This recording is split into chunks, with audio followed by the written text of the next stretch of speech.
मनुष्य के कर्म अच्छे हैं तो भगवान भी साथ देता है।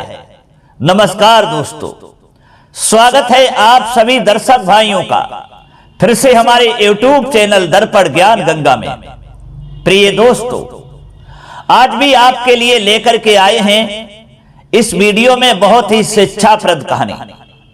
मित्रों, आपने सुना होगा कुछ लोग इस संसार में कहते हैं कि भगवान हमारा साथ नहीं देता, भगवान हमारी कोई मदद नहीं करता। और आपने ये भी सुना होगा कुछ लोगों का कहना है कि भगवान हमारी बहुत ही मदद करता है, भगवान हमारा साथ देता है, हर पल मेरे साथ रहता है। तो दोस्तों, ऐसा क्यों है? कुछ लोग ये क्यों कहते हैं कि भगवान हमारी मदद नहीं करता, ईश्वर हमारा साथ नहीं देता, और कुछ लोग ये कहते हैं कि ईश्वर हमारे साथ रहता है। इसका कारण क्या है?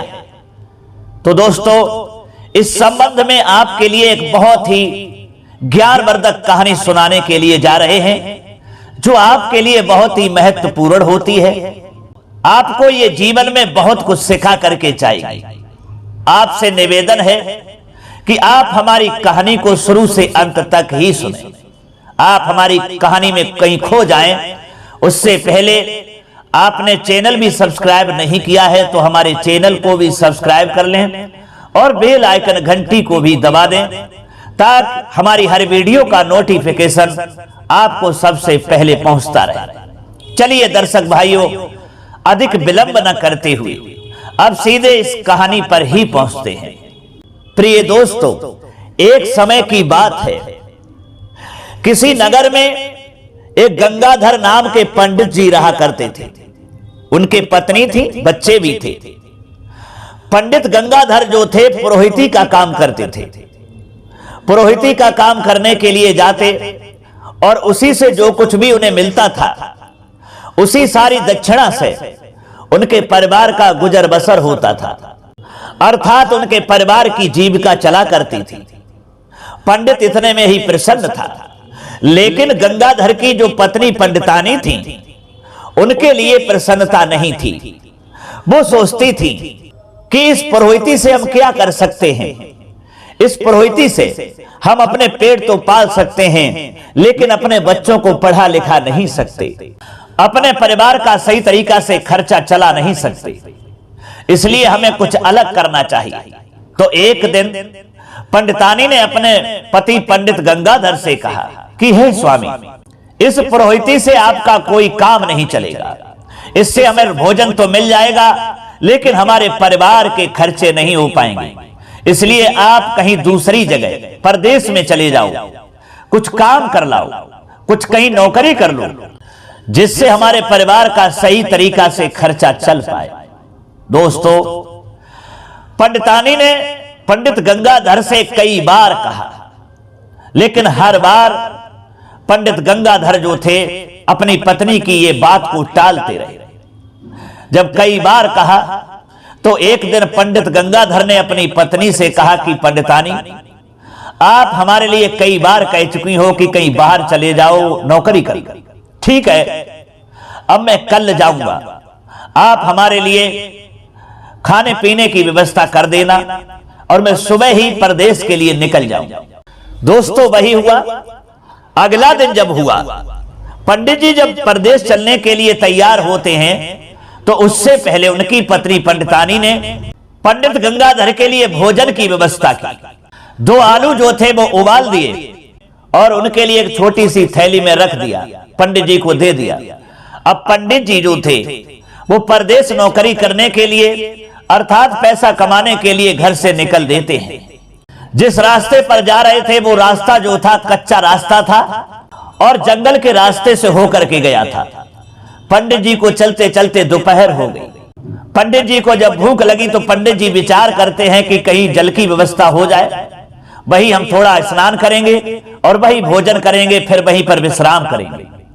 विचार करते हुए पंडित जी चले जा रहे हैं।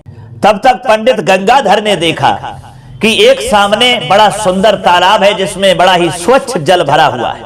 पंडित जी जो थे वही तालाब में स्नान करते हैं और स्नान करने के बाद में फिर वो वहां पर लेट जाते हैं, उनके लिए नींद आ जाती है। पंडित जी जो थे वो सो गए। इधर दोस्तों संयोग बस वहां पर भगवान से माता पार्वती के साथ में घूमने के लिए आते हैं, तो देवी पार्वती की नजर उस ब्राह्मण पर पहुंची जो ब्राह्मण सो रहा था। देवी को उसको देख करके दया आ गई। तब माता पार्वती ने कहा कि हे प्रभु, ये जो मुसाफिर सो रहा है ये लगता है बड़ा दुखी है, इस पर कृपा करो और इसके लिए कुछ दे दो। भगवान शिव कहते हैं कि हे देवी पार्वती, ये संसार है और संसार में हर इंसान के लिए अपने कर्मों से ही उसको फल मिलता है। जिसका जैसा कर्म होता है उसी तरीका से उसको सुख मिलता है। ये संसार है, संसार में अनेकों प्राणी हैं, हम इसको क्या दे दें? इसके कर्मानुसार इसे फल जो मिलेगा वह स्वयं मिलेगा। दोस्तों तब माता पार्वती कहती हैं कि हे प्रभु, आपका कर्म है देने का और इस पंडित को देख करके हमको बहुत ही दया आ रही है, इस पर भी कुछ कृपा करें। कहने का मतलब है प्रिय बंधु, माता पार्वती भगवान शिव का हाथ पकड़ करके भगवान शिव को लेकर के वहीं पर आ जाती हैं जहां वह पंडित गंगाधर सो रहा था। माता पार्वती ने जब अधिक जिद की तब भगवान शिव ने उसके थैले को खोल करके देखा जिसमें 2 उबले हुए आलू रखे थे। भगवान शिव उन उबले हुए आलूओं को तो ले लेते हैं और 2 आलूओं के बदले में 2 लड्डू रख देते हैं। वहां से पार्वती को लेकर के आगे के लिए चले जाते हैं। इधर कुछ देर के बाद में वह पंडित गंगाधर जो था जब उठता है और उसके बाद जब अपनी थैली को खोलता है, उसके लिए भूख लगी हुई थी और जैसे ही उसने थैली को खोल करके देखा तो उसमें 2 आलूओं की बजाय उसे 2 लड्डू नजर आए जो देखने में बड़े ही सुंदर लग रहे थे। लड्डुओं को देख करके पंडित की भूख और तेज बढ़ गई। फिर पंडित जी ने लड्डुओं को खाना आरंभ किया। एक लड्डू को खा लिया, क्या देखा कि उस थैली में फिर भी 2 लड्डू हैं। फिर दूसरा लड्डू खाया। कहने का मतलब है कि पंडित जी ने लगभग 15 लड्डू खा लिए, लेकिन थैली से लड्डू कम नहीं हुए, लड्डू 2 के 2 ही बने रहे। पंडित जो था विचार करता है कि लगता है कोई यजमान रख करके गया है। फिर सोचा अगर यजमान कोई रख करके ये लड्डू जाता तो ये लड्डू बढ़ते हुए नजर आ रहे हैं, इनकी संख्या बढ़ रही है। मैं 15 लड्डू खा चुका हूं और फिर भी ये 2 के 2 ही है, लगता है प्रभु की कृपा है। पंडित गंगाधर प्रसन्न हो गए और वही लड्डुओं को लेकर के अर्थात थैली में बंद करके सीधे अपने घर के लिए वापस चल देते हैं। और वापस जब घर पर पहुंचे, पंडितानी ने देखा तो पंडितानी क्रोध में आ गई। कहने लगी कि तुम्हारे लिए तो हमने परदेश में भेजा था और तुम वापस हो आए, बात क्या है? तब पंडित गंगाधर कहते हैं कि हे मेरी प्रिय, पहले हमारे लिए थोड़ा सा पानी लाओ, भोजन लाओ।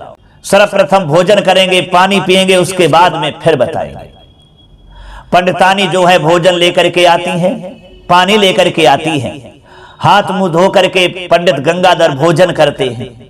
भोजन करने के बाद में तब कहते हैं कि पंडितानी, लगता है हमारे ऊपर प्रभु की कृपा है। पंडितानी ने पूछा वो कैसे? तब पंडित गंगाधर कहते हैं कि हे प्रिय, इस थैली को खोलो और इस थैली को खोल करके देखो, तुम्हें पता चल जाएगा कि कृपा कैसी है। पंडितानी उस थैली को जब खोलती हैं तो उसमें 2 लड्डुओं को पाती हैं। फिर पंडितानी पूछती है कि हे स्वामी, इसमें तो 2 लड्डू हैं, इसका क्या मतलब? पंडित गंगाधर कहते हैं कि तुम पहले लड्डू को खाओ, उसके बाद में तुम्हें पता चल जाएगा। पंडितानी जब एक लड्डू खाती हैं, दोबारा जब थैली में देखती हैं तो लड्डू 2 के 2 ही है। फिर दूसरा लड्डू खाया, तीसरा लड्डू खाया। कहने का मतलब है कि पंडितानी ने लगभग 10 लड्डू खा लिए, फिर भी थैली में 2 के लड्डू 2 ही बने रहे। ये देख करके इस पहेली को पंडितानी तो समझ तो गई कि हमारे पंडित सही कह रहे हैं कि प्रभु की कृपा है। फिर पंडितानी कहती हैं ठीक है, कोई बात नहीं, अब आप निश्चिंत होकर के घर रहे।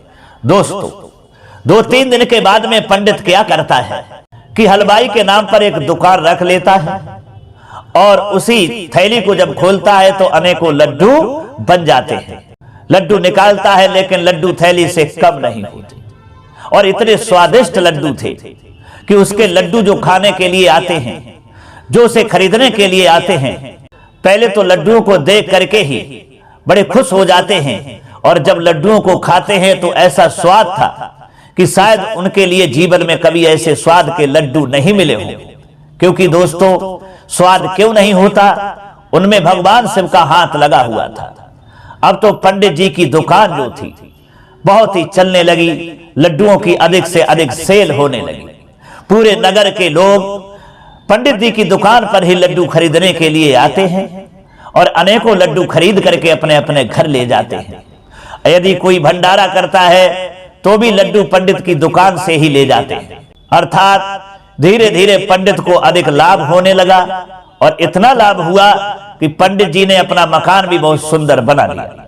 बच्चे भी जो पंडित जी के थे वो अच्छे स्कूल में पढ़ने लगे। अब तो पंडितानी अपने पंडित के साथ में बहुत ही खुश है, पैसों की कोई कमी नहीं रही, क्योंकि भगवान शिव की कृपा पंडित गंगाधर के ऊपर हो चुकी थी। इधर दोस्तों, पंडित के पड़ोसी लोगों ने देखा कि ये पंडित ने बड़ा सुंदर मकान बना लिया है, इसकी दुकान बहुत चलती है, इसके लड्डू अधिक से अधिक खरीदे जाते हैं, इसके लड्डुओं का स्वाद बहुत ही निराला है। लेकिन ये लड्डू लाता कहां से है? ना तो इसके घर में कोई धुआं निकलता है, ना कोई और रास्ता मालूम होता है कि जिससे लड्डू बनाता हो। ये लड्डू लाता कहां से है? ये सोच करके उसके नगर के जो पड़ोसी लोग थे वो पंडित से ईर्ष्या करने लगे, जलने लगे। क्योंकि दोस्तों, कहते हैं ना कि इस संसार में मनुष्य अपने दुख से दुखी नहीं है, दूसरे के सुख से बहुत दुखी है। अगर दूसरा व्यक्ति कामयाबी की ओर बढ़ता है तो उसके जो हितैषी लोग होते हैं या उसके पड़ोसी लोग होते हैं वो देख करके जलने ही लगते हैं, और उन्हें उसकी कामयाबी चैन से बैठने नहीं देती। क्योंकि किसी ने सत्य ही कहा है कि माया तेरे तीन नाम, परसा परसु परशुराम। जिस तरह से पंडित की कामयाबी को देख करके उनके पड़ोसियों को बेचैनी बढ़ती जा रही थी, अब वो पता लगाने लगे कि लड्डू यहां आते कहां से। किसी तरह से एक व्यक्ति ने पता लगा लिया कि पंडित जी के पास में एक थैली है, और उस थैली में एक करामात है, कितने भी लड्डू निकालो लेकिन उससे लड्डू खत्म ही नहीं होते। वो रहस्य जान करके कुछ लोगों को साथ लेकर के वह वहां के राजा के पास में पहुंच जाता है, और पंडित गंगाधर के रहस्य की सारी बात कहता है, और कहता है कि महाराज, पंडित गंगाधर के पास में जो एक थैली है, लगता है कोई जादुई थैली है जिसमें लड्डू खत्म ही नहीं होते, और बहुत ही स्वादिष्ट लड्डू हैं, जिनके कारण वह अमीर बनता चला जा रहा है। अरे उस थैली की पंडित को क्या आवश्यकता है? उस थैली की आवश्यकता तो राजा साहब आपको है, क्योंकि आपके यहाँ अनेकों भंडारे चलते हैं, अनेकों प्रजा के लोग यहाँ भोजन करने के लिए आते हैं, भूखे प्यासे आपके दर पर पड़े रहते हैं, और वो जादुई थैली पंडित जी की आपको जीवन में बहुत काम आएगी, वो तो आपके ही पास होना चाहिए। जब वहां के लोगों की ये सारी बात राजा ने सुनी तो राजा कहता है, ठीक है, अब हम 4 सिपाहियों को भेजते हैं और पंडित जी को बुलवाते हैं। दोस्तों, 4 सिपाही पंडित गंगाधर के घर पर गए और कहा है कि आपको राजा साहब ने बुलाया है। पंडित गंगाधर जो थे राजा साहब के पास में पहुंचते हैं, कहा है कि बताइए महाराज, किस कारण से हमको यहाँ बुलाया है? तब वहां का राजा कहता है कि पंडित जी, हमने सुना है कि तुम्हारे पास में एक जादुई सी थैली है जिसमें कितने भी लड्डू निकालो लेकिन उससे खत्म नहीं होते। ऐसा करो, वो थैली हमारे लिए दे दो, तुमसे ज्यादा हमें जरूरत है। दोस्तों, जब राजा का ये आदेश सुना, पंडित के पैरों के तले जमीन खिसक गई।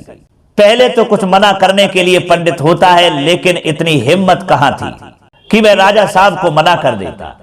राजा के आदेश से मजबूरवश पंडित जी ने वह थैली जो थी राजा साहब को दे दी, और जैसे ही वो थैली राजा साहब के पास में पहुंच जाती है, इधर पंडित के जो कमाने का रास्ता था, कमाने का जरिया था, वो वहीं से खत्म हो गया।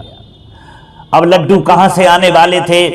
जो लड्डू दुकान में रखे हुए थे वो तो सेल हो गए, पंडित जी की दुकान बंद हो गई। धीरे धीरे धीरे धीरे पंडित पर गरीबी आती चली गई, और वही स्थिति आ गई जैसे पहले थे। पंडित जी फिर महागरीब बन गया। अब तो पंडितानी भी बहुत दुखी रहने लगी, क्योंकि अब तो गुजारा भी नहीं हो रहा था।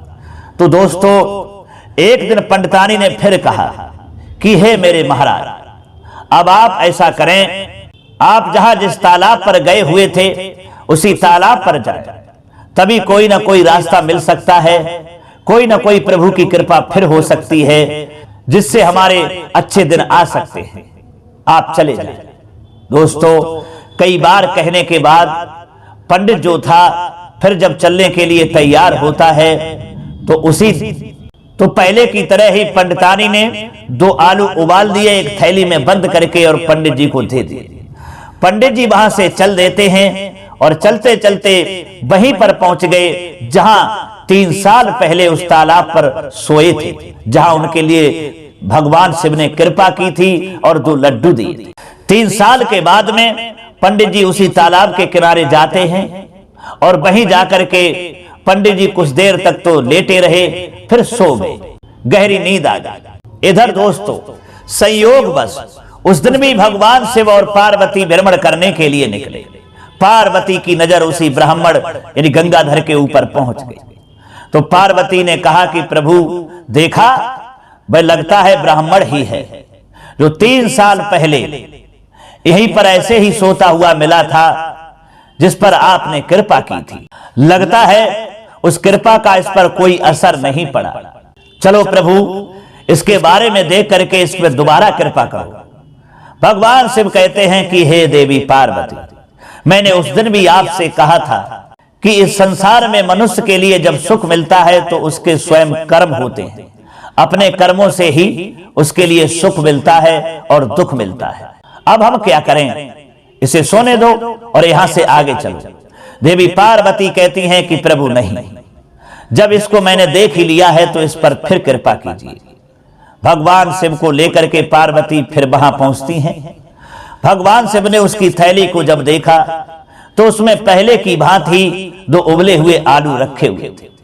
भगवान शिव ने 2 उबले हुए आलू तो ले लिए और आलूओं के बदले में 2 ईंटें रख दी, यानी ईंटें उस थैली में रख दी और वहां से पार्वती को लेकर के चल दी। माता पार्वती ने देखा कि हमारे स्वामी ने आलूओं के बदले में 2 ईंटें रखी हैं। पहले तो लड्डू रखे थे, लेकिन अब की बार इन्होंने 2 ईंटें क्यों रखी, इसका क्या रहस्य? माता पार्वती ने रहस्य जानना चाहा तो भगवान शिव ने कुछ नहीं बताया और लेकर के पार्वती को वहां से आगे के लिए चल दिए। इधर थोड़ी देर के बाद में जब वह पंडित गंगाधर उठता है यानी जागता है, तालाब में हाथ मुंह धो करके और जैसे ही अपनी थैली को खोलता है तो उसमें 2 ईंटें नजर आती हैं। एक ईंट निकलती है और पंडित गंगाधर के खोपड़ी में लग जाती है और इतनी तेजी से लगती है कि पंडित जी की आंखें लाल हो गई, आंसू निकल आए और मस्तक पर एक गुमड़ा बन गया। पंडित जी ने वह ईंट तो थैली में बंद कर दी, फिर बेहोश हो गया। होश में जब आता है पोटली को ले लेता है, चल देता है, सोचता हुआ जा रहा है कि इसका क्या मतलब है। पहले तो हमारे प्रभु ने 2 लड्डू दिए थे, लेकिन 2 ईंटें दी और एक ईंट इतनी तेजी से खोपड़ी में लगी, इसका क्या कारण है, इसका क्या रहस्य है? विचार करते करते पंडित जी जो थे अपने घर चले आए।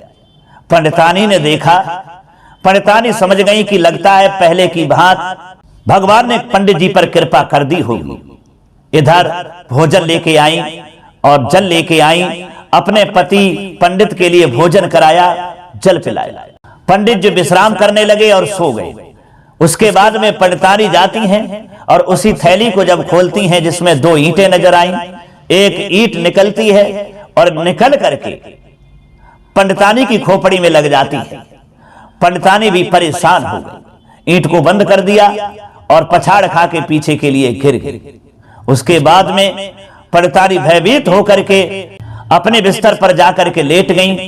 कुछ देर तक तो किन्हाती रही, उसके बाद में वो भी सो गई। जब सवेरा हुआ तो पंडित और पंडितानी जगते हैं। पंडितानी कहती हैं अपने पंडित से कि हे स्वामी, इन ईंटों का क्या रहस्य है? आज तो मैं रात में बच गई, इतनी तेजी से खोपड़ी में ईंट लगी कि मेरी तो दम ही निकल चुकी थी। ये कैसी प्रभु की कृपा है, इसका क्या रहस्य है? पंडित जी कहते हैं कि हे प्रिय, इसी रहस्य को जानने के लिए मैं बहुत देर से व्याकुल हो रहा हूं कि इसका मतलब क्या है। बहुत देर तक तो पंडित सोचते रहे। उसके बाद में पंडित के दिमाग में आया। पंडित कहते हैं कि हे पंडितानी, हमें अपने प्रभु का रहस्य समझ में आ गया कि भगवान भूतनाथ ने ये 2 ईंटें क्यों दी हैं। बोले कैसे, क्या मतलब? तब पंडित कहते हैं कि हे प्रिय, हमारे प्रभु का 2 ईंटें देने का रहस्य है कि तुम्हारी थैली जो राजा साहब ने ले ली है उसके लिए खबर भेज दो कि हमारी थैली को वापस करे और नहीं तो हमसे युद्ध करे। युद्ध करने का ये हमारे प्रभु का रहस्य है। दोस्तों वही हुआ।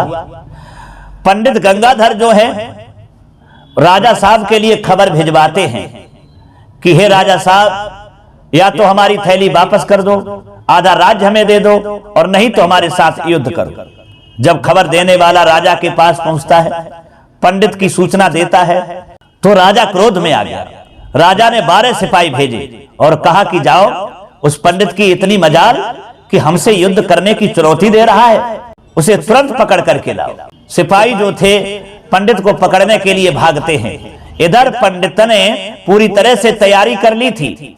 पंडित छत पर चढ़ गया और थैली जो थी वहीं पर रख दी, और जैसे ही सिपाही ललकारने के लिए आए और कहने लगे कि चलो, हमारे राजा साहब ने तुमको बुलाया है, तो पंडित जी ने थैली का मुख जो था उनकी ही तरफ कर दिया, और जैसे ही उस थैली को खोला तो उसमें से ईंटों की बौछार होने लगी।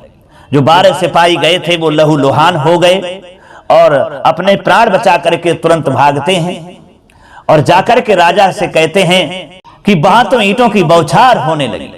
मैं जैसे तैसे अपने प्राणों की रक्षा करके राजा साहब आपके पास में आए हैं, देख रहे हो हमारा ये हाल क्या हुआ है।